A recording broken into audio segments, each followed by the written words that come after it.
sa utos ng Diyos ako paaakay, hindi sa tao. Hala, sige nga, katupa, subukan mo kayang magpaakay sa Diyos. Aber, kung makikita mo ang Diyos. Alam mo katupa, no?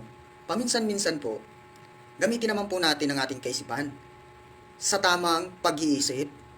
Alam mo, ang Diyos po, ayon sa banal na kasulatan, ay espiritu sa ligas na kalagayan. Ibig sabihin po ng espiritu, hindi po nakikita.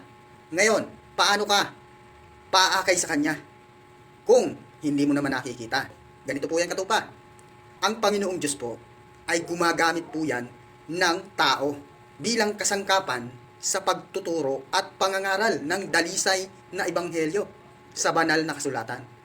Ang kinakasangkapan niya po ay ang mga taong may tapat na tungkulin sa pangangaral ng mga salita ng Diyos.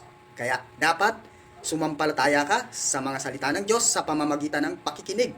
Kanino ka makikinig? Sa mga taong mangangaral. Kaya sa madaling sabi, paakay ka po sa taong mangangaral sa pamamagitan ng pakikinig. Yan po ang kasangkapan ng ating Panginoong Diyos. Hindi ka po dapat rumekta sa Diyos, no? Kailangan mong pag-aralan ang tamang banal na pagkaunawa para malaman mo ang katotohanan.